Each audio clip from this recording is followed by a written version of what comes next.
আসসালামু আলাইকুম, শুভেচ্ছা সহ আমন্ত্রণ চ্যানেল আই সংবাদে আপনাদের সাথে আছে আমি নবনীতা। বিস্তারিত সংবাদের শুরুতেই জানিয়ে দিচ্ছি ফ্রেশ আটা ময়দা সুজি সংবাদ শিরোনাম। শিক্ষার্থীদের সংগঠন বাংলাদেশ গণতান্ত্রিক ছাত্র সংসদের আহ্বায়ক আবু বাকের, সদস্য সচিব জাহিদ আত্মপ্রকাশের দিনই পদবঞ্চিতদের বিক্ষোভ হাতাহাতি। অন্তর্বর্তী সরকার ও প্রধান উপদেষ্টাকে জাতিসংঘের পুনঃসমর্থন, 13 থেকে 16 মার্চ মহাসচিবের বাংলাদেশ সফর। রমজানে নিত্যপণ্যে ভেজাল রোধে সারা দেশে বিএসটিআই এর অভিযান, অসাধু ব্যবসায়ীদের প্রতি সরকারের হুঁশিয়ারি। শিল্প খাত ধ্বংস করতে গ্যাসের দাম বাড়ানোর পাঁয়তারার অভিযোগ, গণশত্রুতা উল্লেখ করে 3 দিনের মধ্যে প্রস্তাব বাতিলের দাবি। এবং মৃত্যুদণ্ডাদেশের বিরুদ্ধে এটিএম আজহারকে আবারও আপিলের অনুমতি, আন্তর্জাতিক আইন না মানা সহ 4 যুক্তিতে আপিলের সুযোগ।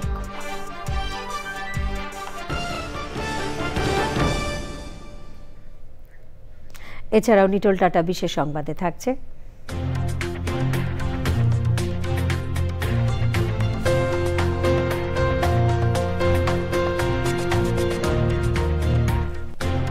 প্লাস্টিক মুক্ত ভবিষ্যতের লক্ষ্যে আর্ট ফর আর্থ প্রদর্শনীর খবর।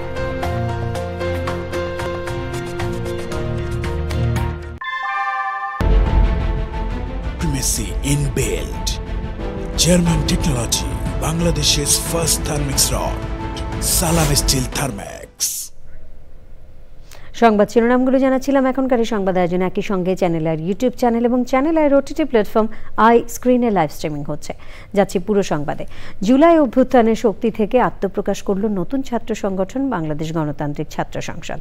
ঢাকা বিশ্ববিদ্যালয়ের শিক্ষার্থী আবু বাকের মজুমদারকে আহ্বায়ক করে কেন্দ্রীয় কমিটি এবং আব্দুল কাদেরকে আহ্বায়ক করে ঢাকা বিশ্ববিদ্যালয় কমিটি ঘোষণা করা হয়েছে।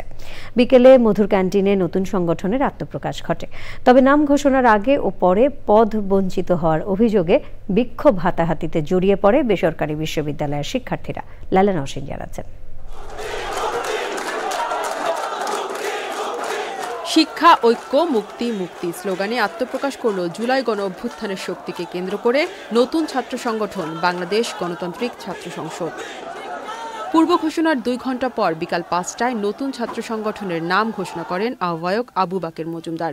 ঢাকা বিশ্ববিদ্যালয়ের শিক্ষার্থী জাহিদ আহসানকে সদস্য সচিব, তাহমিদ আল মুদাসির চৌধুরীকে মুখ্য সংগঠক ও আশরাফা খাতুনকে মুখপাত্র করে কমিটির সদস্যদের নাম ঘোষণা করা হয়। এমন একটি রাজনৈতিক বন্দোবস্ত দরকার, যে রাজনৈতিক বন্দোবস্তের মাধ্যমে বাংলাদেশের মুক্তিগামী জনতার, বাংলাদেশের মুক্তিগামী ছাত্রদের স্বার্থ হাসিল হবে। বাংলাদেশ ফার্স্ট, ডিসিপ্লিন ফার্স্ট স্লোগানকে সামনে রেখে আমরা জুলাই অভ্যুত্থানের শক্তি থেকে একটি নতুন এবং ইউনিক ছাত্রদের পক্ষে ছাত্র সংগঠন ঘোষণা দিতে যাচ্ছি। কেন্দ্রীয় কমিটিতে বেসরকারি বিশ্ববিদ্যালয়ের শিক্ষার্থীদের না রাখায় মধুর ক্যান্টিনের সামনে দফায় দফায় বিক্ষোভ করেন তারা। এক পর্যায়ে বিশৃঙ্খল পরিস্থিতিতে নতুন কমিটির নাম ঘোষণা করে স্থান ত্যাগ করেন নতুন ছাত্র সংগঠনের নেতারা। ঢাকা বিশ্ববিদ্যালয়ের শিক্ষার্থীরা সিন্ডিকেট করে বেসরকারি বিশ্ববিদ্যালয়ের শিক্ষার্থীদের কেন্দ্রীয় কমিটি থেকে বাদ দিয়েছে বলে অভিযোগ করেন বেসরকারি বিশ্ববিদ্যালয়ের শিক্ষার্থীরা। আন্দোলন চালাইছে প্রাইভেট মাদ্রাসা, স্কুল কলেজের বলাবান, এই ঢাবির বলাবান হল ছাইরা বাইছে সব। তারা আমাদের ধাক্কা মেরে বের করে দিচ্ছে, আমরা প্রাইভেট স্টুডেন্ট, আমাদের গায়ে হাত দিবে কেন? ওয়াই? তবে আলোচনার মাধ্যমেই কেন্দ্রীয় কমিটি নির্ধারণ করা হয়েছে বলে জানিয়েছেন ছাত্র নেতারা। এখন যেটা বলছেন যে আসলে প্রাইভেট বিশ্ববিদ্যালয়ের প্রতিনিধিত্ব সেভাবে রাখা হয়নি, দেখুন এখানে আলোচনার ভিত্তিতে সকলের প্রতিনিধিত্ব নিশ্চিত করে কেন্দ্রীয় সংসদের কমিটি, যারা কেন্দ্রীয় সংসদের দায়িত্বপ্রাপ্ত হয়েছেন, তারা এটা নিশ্চিত করবেন বলে আমরা আশা রাখছি। পরবর্তীতে আলোচনা করে কমিটিতে বেসরকারি বিশ্ববিদ্যালয়ের শিক্ষার্থীদের অন্তর্ভুক্ত করার কথা জানান কেন্দ্রীয় ছাত্র নেতারা। লাইলা নওশিন, চ্যানেল আই, ঢাকা। শান্তিপূর্ণ পারমাণবিক প্রযুক্তির ব্যবহারের পক্ষে বাংলাদেশ, এমন মন্তব্য করে অন্তর্বর্তী সরকারের প্রধান উপদেষ্টা অধ্যাপক ডক্টর মোহাম্মদ ইউনূস বলেছেন, বাংলাদেশ পারমাণবিক শক্তিতে সহযোগিতার সম্প্রসারণ করতে চায়। প্রধান উপদেষ্টা সরকারি বাসভবন যমুনায় রাশিয়ান ফেডারেশন নিউক্লিয়ার এনার্জি রোসাটমের স্টেট কর্পোরেশনের মহাপরিচালক অ্যালেক্সি লিখাচাভের প্রধান উপদেষ্টার বৈঠকে তিনি এমন মন্তব্য করেন।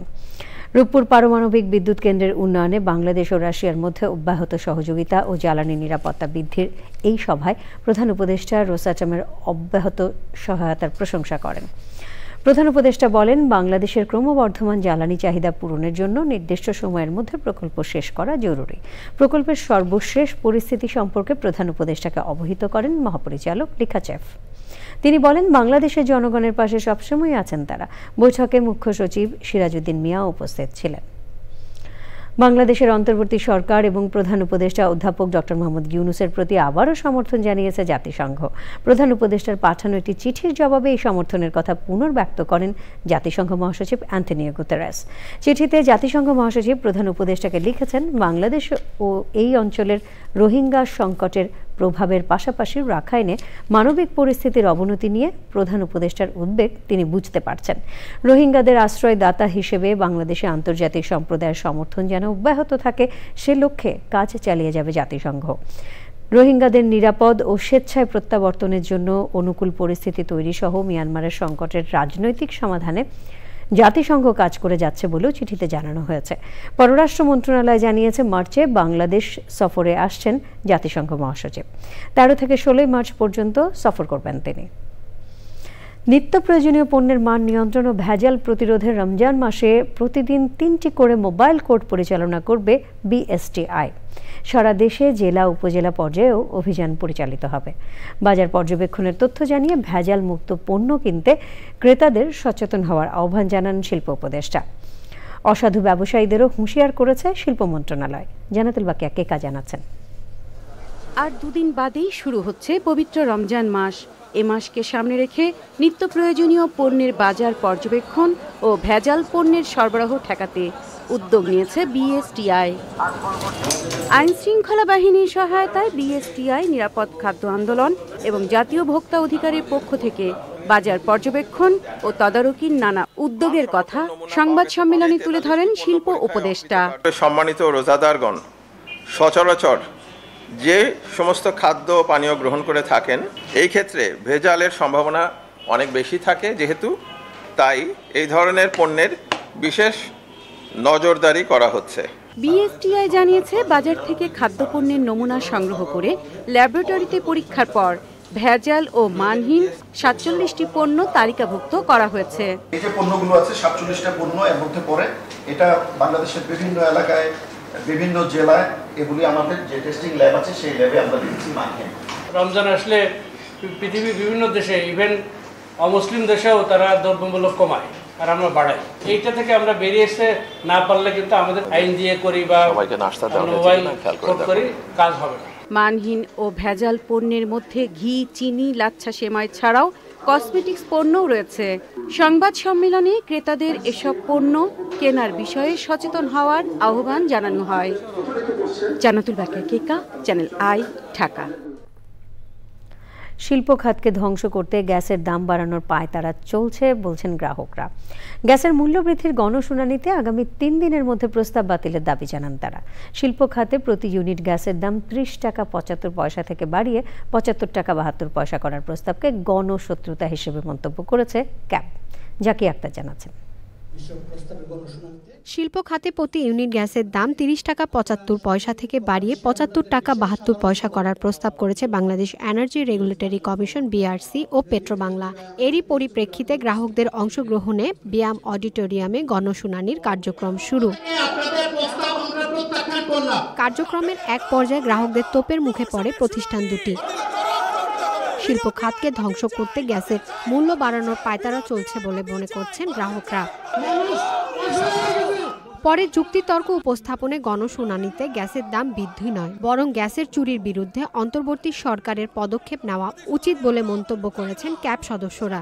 রবিবারে এই প্রস্তাবটা খারিজ করে পরবর্তী পর্যায়ে আমরা শুরু করি 15 বছরের লুণ্ঠনের হিসাব, তার পরিমাণ নির্ধারণ করা, আর বিদ্যমান মূল্যহার লুণ্ঠন যতটা হচ্ছে সেগুলোকে মুক্ত করে কতটা কমানো যায় সে ব্যাপারে আপনি কমিটি গঠন করেন, আপনারই এখতিয়ার।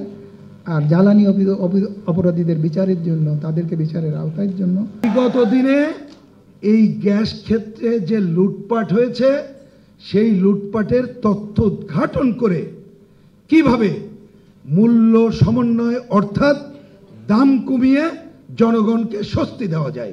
এক পর্যায়ে শুনানি বাতিলের দাবিতে মানববন্ধন করে ক্যাব। রোববারের মধ্যে এই প্রস্তাব খারিজ করার দাবি জানিয়েছেন অংশীজনরা। Zakia Akter, channel I, Dhaka. মানবতা বিরোধী অপরাধের মামলায় জামায়াত নেতা এটিএম আজহারুল ইসলামের মৃত্যুদণ্ডাদেশের রায়ের বিরুদ্ধে পুনরায় আপিল করার অনুমতি দিয়েছেন আপিল বিভাগ। প্রথমবারের মতো মানবতা বিরোধী অপরাধের মামলার রিভিউ থেকে আন্তর্জাতিক আইন না মানা সহ 4টি যুক্তিতে আপিল করার সুযোগ দিয়েছেন সর্বোচ্চ আদালত। আগামী 22শে এপ্রিল আপিল শুনানির দিন ঠিক করা হয়েছে। মাজহারুল হক মান্না জানাচ্ছেন। মানবতা বিরোধী অপরাধের মামলায় মৃত্যুদণ্ডাদেশ প্রাপ্ত জামায়াত নেতা এটিএম আজহারুল ইসলামের রায়ের করা রিভিউ আবেদনের পর মঙ্গলবার আপিল বিভাগে শুনানি শুরু হয়। শুনানির এক পর্যায়ে আপিল বিভাগ আসামি পক্ষকে বুধবার নতুন যুক্তি উপস্থাপন করতে বলেন এবং রিভিউ থেকে আপিল হবে কিনা সে সিদ্ধান্ত জানাবেন বলে জানান। দ্বিতীয় দিনের শুনানির শুরুতে প্রধান বিচারপতির নেতৃত্বাধীন বেঞ্চে আসামিপক্ষ তাদের যুক্তি উপস্থাপন করেন। অ্যাপেলেট ডিভিশন 2019 সালে যে রায় দিয়েছে সেখানে ওনারা ইন্টারন্যাশনাল ল মানেন নাই এবং ইন্টারন্যাশনাল লর সাথে কমপ্লাই করার রিকোয়ারমেন্ট ছিল 1973 এর আইনে। এটা খুব বড় একটা গ্রাউন্ড এবং আইনই বলা আছে মানতে হবে আন্তর্জাতিক আইন, ওনারা মানেন নাই। ওনারা যেভাবে ইন্টারপ্রিট করেছেন আইনটাকে, সেই ইন্টারপ্রিটেশনটা ম্যালাফাইডি ছিল। এই গ্রাউন্ড আমরা নিয়েছি, এটা আমাদের বক্তব্য ছিল এবং এই গ্রাউন্ডেও আমাদের রিভিউ অ্যাপ্লিকেশনটা অ্যালাউ হয়েছে এবং লিভ গ্রান্ট হয়েছে। আর পরবর্তী ডেট হচ্ছে 22শে এপ্রিল, যেদিন মূল এপিলটা শুনানি হবে।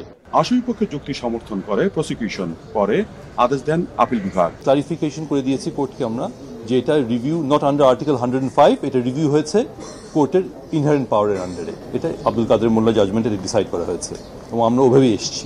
ন্যায় বিচারের স্বার্থে আমরা মাননীয় অ্যাপিলেট ডিভিশনকে অ্যাসিস্ট করতে আসছি, কারো বিরুদ্ধে আসিনি, কোনো দণ্ড কার্যকর করতে আসিনি বা কাউকে খালাস প্রদানের জন্য আসিনি। আমরা এসেছি ন্যায় বিচার প্রতিষ্ঠার জন্য।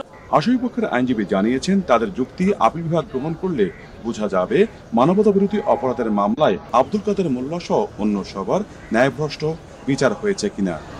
Mazharul Haque Manna, channel I, Dhaka. BNP মহাসচিব মির্জা ফখরুল ইসলাম আলমগীরের সঙ্গে সৌজন্য সাক্ষাৎ করেছেন ঢাকায় ফ্রান্সের রাষ্ট্রদূত ম্যারি মাজদুপুই ও রাজনৈতিক উপদেষ্টা ক্রিশ্চিয়ান বেক। বিএনপি চেয়ারপারসনের গুলশান কার্যালয়ে এই সৌজন্য সাক্ষাতে উপস্থিত ছিলেন বিএনপির স্থায়ী কমিটির সদস্য আমির খসরু মাহমুদ চৌধুরী এবং সাংগঠনিক সম্পাদক শামা ওবায়দ। এ সময় দুদেশের স্বার্থ সংশ্লিষ্ট বিভিন্ন বিষয়ে কথা হয়।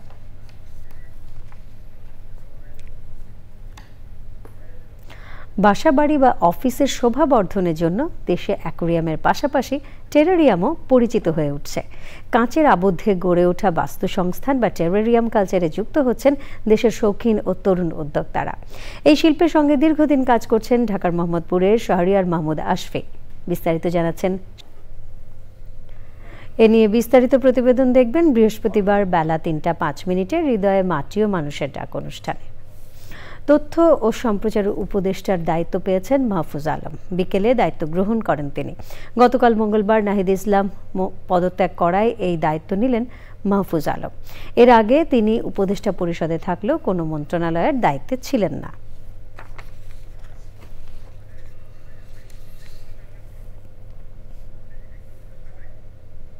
এবারে আইসিসি চ্যাম্পিয়ন্স ট্রফি আপডেট।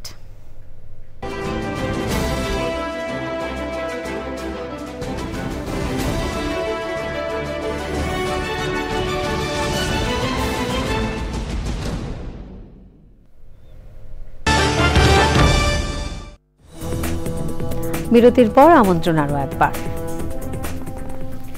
সাধারণ মানুষের নিরাপত্তার জন্য প্রয়োজনীয় ব্যবস্থা নেওয়ার আহ্বান জানিয়েছেন বিএনপির সিনিয়র যুগ্ম মহাসচিব রুহুল কবির রিজভী। ক্যান্সার আক্রান্তদের চিকিৎসা সহায়তা করেছে বিএনপি সমর্থিত সংগঠন আমরা বিএনপি পরিবার। বিএনপি চেয়ারপারসনের গুলশান কার্যালয়ে সেই অনুষ্ঠানে বিএনপির ভারপ্রাপ্ত চেয়ারম্যান তারেক রহমানের নির্দেশে আর্থিক অনুদান তুলে দেন রুহুল কবির রিজভী এবং আমরা বিএনপি পরিবারের সদস্যরা।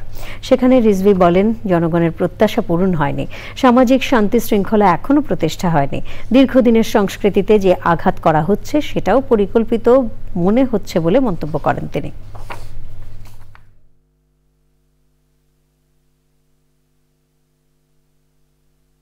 জনগণের যে প্রত্যাশা, সেই প্রত্যাশা তো ওইভাবে পূরণ হয়নি। হ্যাঁ, আমরা হয়তো একটু নিঃশ্বাস নিতে পারছি, আমরা হয়তো কিছুটা নির্ভয়ে কাটাচ্ছি, নির্ভয় কাটাচ্ছি রাষ্ট্রের পক্ষ থেকে, হয়তো পুলিশ আমাদেরকে ধরবে না, কিন্তু রাস্তা ঘাটে পাড়ায় মহল্লায় সন্ত্রাসীদের যে উৎপাত, আপনার এই বনশ্রীতে একজন স্বর্ণ ব্যবসায়ীকে গুলি করা হয়েছে, কিন্তু এখনো যদি বাস ডাকাতি করে সেখানে নারী ধর্ষণ হয় এবং সেই নারী ধর্ষণের 3 দিন পর পুলিশ মামলা নেয় এবং মামলা নেওয়ার পরে পুলিশ বলে না এটা ঠিক ধর্ষণ নয়, শ্লীলতাহানি, এটা তো একটু নারীর প্রতি, একজন মহিলার প্রতি ব্যঙ্গ করা, বিদ্রুপ করা, সরাসরি অপমান করা, এটা তো আমরা প্রত্যাশা করি না।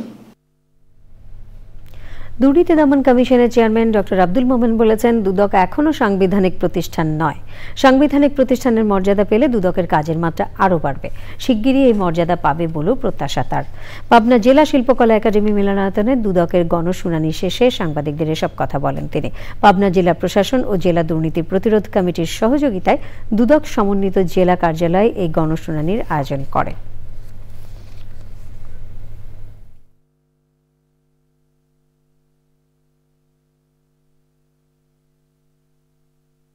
অভিযুক্ত মানেই কিন্তু সাজাপ্রাপ্ত নন। অভিযোগটা যখন প্রমাণিত হবে তারপর তো আমরা তাকে কন্ডেম করব। তার আগ পর্যন্ত আমাদের বোধহয় খুব বেশি একটা পারসেপশন থাকতে পারে, খুব বেশি আমাদের কিছু করার সুযোগ থাকে না। তো কাজেই আমরা অপেক্ষা করব এবং তোমরা সবাই সাহায্য করবে যাতে এই অভিযোগগুলি আদালতে প্রমাণিত হয় এবং তারা সাজাপ্রাপ্ত হন। সাজাপ্রাপ্ত হলে সঙ্গত কারণেই সামাজিকভাবেও তারা বয়কট হবেন। টেলিভিশন চ্যানেলের পাশাপাশি আইপিটিভি সম্প্রচার করার দাবি জানিয়েছে কেবল অপারেটর অ্যাসোসিয়েশন অব বাংলাদেশ, কোয়াব। তথ্য সম্প্রচার মন্ত্রণালয়ে অনুষ্ঠিত বৈঠকে আইপি মাধ্যমে ভিডিও প্রোগ্রাম সেবা হিসেবে দেশি বিদেশি ফ্রি টু এয়ার চ্যানেলগুলো সম্প্রচার এবং ওটিটি সম্প্রচার সার্ভিস সংক্রান্ত আবেদন সম্পর্কিত আইন বিধিমালা পর্যালোচনার দাবি জানানো হয়। আইপিটিভি সম্প্রচার বিধিমালা তৈরি এবং বিভিন্ন বিষয় পর্যালোচনায় কমিটি করার কথাও জানানো হয়েছে। আমাদের এই ট্রেডে বিদ্যমান যে বৈষম্যগুলো আছে কেবল অপারেটর ট্রেডে, সেই বৈষম্যগুলো দূরীকরণ করার পরে একটি লেভেল প্লেইং ফিল্ড যখন তৈরি হবে তখনই যেন এই সুনির্দিষ্ট গাইডলাইন প্রণয়নের মাধ্যমে এই সকল অনুমোদনগুলো দেওয়া হয়। কারণ আপনারা জানেন যে সারা বাংলাদেশের সমস্ত আইএসপি সার্ভিস প্রোভাইডাররা 5ই আগস্টে পট পরিবর্তনের পরে নির্বিচারে আমাদের যে দেশি বিদেশি কন্টেন্টগুলো আছে সেই কন্টেন্টগুলোকে অনুমোদনবিহীনভাবে এবং পাইরেসির মাধ্যমে প্রচার করছে। যুক্তরাষ্ট্রে স্থায়ীভাবে বসবাসের অনুমতি দেওয়ার ক্ষেত্রে নতুন এক পরিকল্পনা ঘোষণা করেছেন মার্কিন প্রেসিডেন্ট ডোনাল্ড ট্রাম্প। নতুন এই ব্যবস্থার নাম দেওয়া হয়েছে গোল্ড কার্ড। এক্ষেত্রে গুনতে হবে বিশাল অঙ্কের টাকা এবং বিদেশি বিনিয়োগকারীদের দেয়া হবে অগ্রাধিকার। বিদ্যমান EB-5 ভিসা কর্মসূচির জায়গায় নতুন এ পদ্ধতি ব্যবহার করা হবে এবং এটি মার্কিন নাগরিকত্ব পাওয়ার পথ সুগম করবে। প্রতিটি গোল্ড কার্ডের মূল্য ধরা হয়েছে $50 লাখ, যা বাংলাদেশি মুদ্রায় 60 কোটি টাকার বেশি। ট্রাম্প বলেন, এটি মার্কিন নাগরিকত্ব পাওয়ার একটি পথ হতে যাচ্ছে।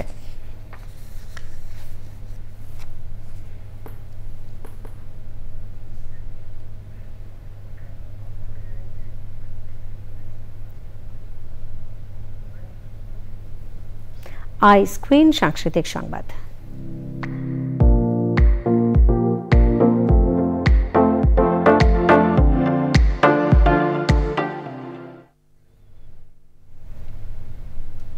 বিনোদনের দুনিয়া OTT platform I screen.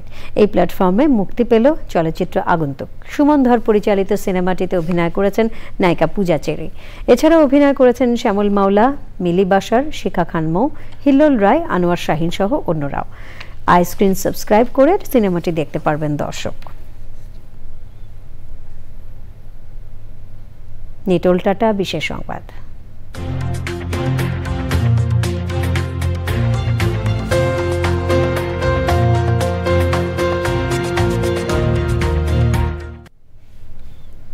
Plastic মুক্ত ভবিষ্যতের জন্য সাংস্কৃতিক আহ্বানে রাজধানী শিল্পকলা একাডেমিতে হয়েছে আর্ট ফর আর্থ প্রদর্শনী। ব্যতিক্রমী আয়োজন করে অরণ্য। যাযাবর মিন্টু জানাচ্ছেন।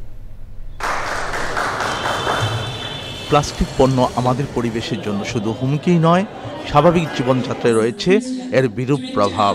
প্লাস্টিক পণ্য ব্যবহার নিরুৎসাহিত করতে জনসচেতনতা তৈরিতে অরণ্যর এই আয়োজন। তো আমাদের এই শুরুটা আসলে এই জন্য যে যাতে করে মানুষের মধ্যে একটা অ্যাওয়ারনেস ক্রিয়েট করা থ্রু আর্ট অ্যান্ড কালচার, যে প্লাস্টিক কিভাবে করে রয়ে যাচ্ছে, এবং সেই জন্য আমরা আমাদের আর্টওয়ার্কগুলোতে দেখা যাচ্ছে 50% প্লাস্টিক ইউজ করেছি এবং 50% দেখা যাচ্ছে অন্য কোনো মাধ্যম ইউজ করে। ওয়েস্ট টু ওয়ান্ডার যে অ্যাপ্রোচটা সেটা আমরা দিতে চেয়েছি। কালেকটিভ রোলে আমরা ফোকাস করছি। একজন ব্যক্তি হিসেবে ডেইলি ডে টু ডে অ্যাক্টিভিটিসে আমি নিজেকে যেভাবে অ্যান্টি প্লাস্টিকভাবে গড়ে তুলব, আমার পরিবারকে গড়ে তুলব, তখনই কিন্তু রাষ্ট্র বা সরকার বা জাতিসংঘ যদি বলেন তারা আমাদেরকে নিয়ে কালেকটিভ অ্যাপ্রোচে যেতে পারবে। প্রদর্শনী উদ্বোধন করেন আলিয়াস ফ্রান্সিসের পরিচালক ফ্রাঁসোয়া গ্রোজ।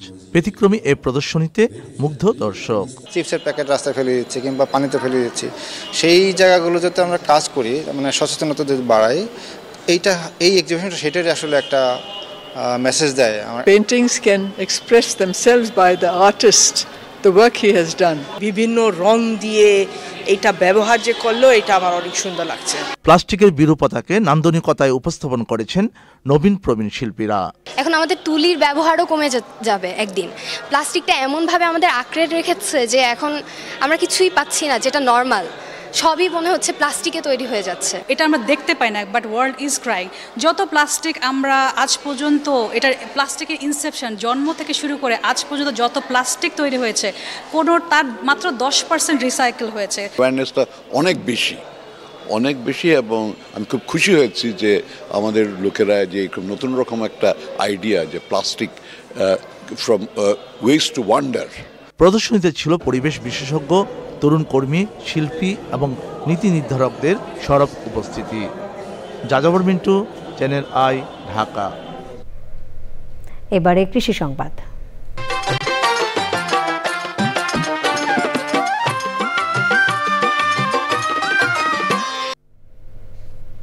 কক্সবাজারে প্রান্তিক চাষিদের উৎপাদিত লবণের ন্যায্য মূল্য নিশ্চিতের দাবিতে কক্সবাজার চট্টগ্রাম মহাসড়কে অবস্থান ও বিক্ষোভ কর্মসূচি পালন করেছে কক্সবাজার লবণ চাষী ও ব্যবসায়ী সংগ্রাম পরিষদ। সকাল 11টা থেকে চট্টগ্রাম কক্সবাজার মহাসড়কের চকরিয়া উপজেলার খুঁটাখালী এলাকায় সড়কে লবণ ঢেলে বিক্ষোভ করেন তারা। এ সময় সড়কে 2 ঘন্টা ধরে যানবাহন চলাচল বন্ধ থাকে। এখন দেখবেন প্রকৃতি সংবাদ।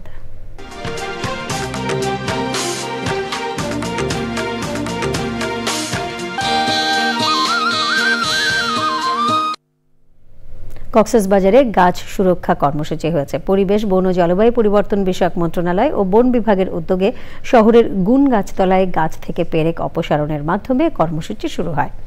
সে সময় গাছে পেরেক মারা রোধে সচেতনতা সৃষ্টিতে মানববন্ধন ও র্যালি বের করা হয়। এতে প্রধান অতিথি ছিলেন কক্সবাজারের অতিরিক্ত জেলা ম্যাজিস্ট্রেট ইমরান হোসেন সজীব। অনুষ্ঠানে বিশেষ অতিথি ছিলেন অতিরিক্ত পুলিশ সুপার মোহাম্মদ নাজবুল সাকিব। আগামী 1 মাস কর্মসূচি চলমান থাকবে। পূবালী ব্যাংক বাণিজ্য সংবাদ।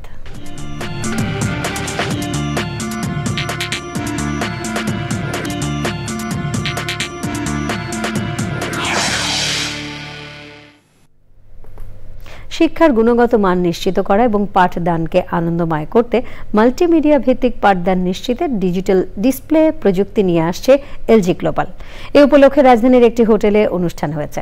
অনুষ্ঠানে দেশের শিক্ষা খাতে কিভাবে প্রযুক্তির ব্যবহার বাড়ানো সম্ভব তা তুলে ধরেন এলজি ইলেকট্রনিক্সের বাংলাদেশের head of information display solution Rabiul Awal. অনুষ্ঠানে উপস্থিত ছিলেন এলজি ইলেকট্রনিক্স বাংলাদেশের ব্যবস্থাপনা পরিচালক জেরাল সংহচ্ছন, এলজি ইলেকট্রনিক্স বাংলাদেশের head of media solution Ashiqul Islam, LG electronics Singapore private লিমিটেডের সেলস ডিরেক্টর টনি অ্যাং এবং প্রোডাক্ট ডিরেক্টর জ্যাকি জিয়ং সহ অন্যরা। সংবাদে আবারও নিয়ে নিচ্ছি বিরতি। আর বিরতির পর আপনারা দেখছেন চ্যানেল আই সংবাদ। এবারে খেলার খবর। গণতান্ত্রিক ছাত্র সংসদের আহ্বায়ক আবু বাকের, সদস্য সচিব জাহিদ আত্মপ্রকাশের দিনই পদবঞ্চিতদের বিক্ষোভ হাতাহাতি। অন্তর্বর্তী সরকার ও প্রধান উপদেষ্টাকে জাতিসংঘের পুনঃসমর্থন। 13 থেকে 16 মার্চ মহাসচিবের বাংলাদেশ সফর। রমজানে নিত্যপণ্যে ভেজাল রোধে সারা দেশে বিএসটিআই এর অভিযান। অসাধু ব্যবসায়ীদের প্রতি সরকারের হুঁশিয়ারি। শিল্প খাত ধ্বংস করতে গ্যাসের দাম বাড়ানোর পায়তারার অভিযোগ। গণশত্রুতা উল্লেখ করে 3 দিনের মধ্যে প্রস্তাব বাতিলের দাবি। এবং মৃত্যুদণ্ডাদেশের বিরুদ্ধে এটিএম আজহারকে আবারও আপিলের অনুমতি, আন্তর্জাতিক আইন না মানা সহ 4 যুক্তিতে আপিলের সুযোগ।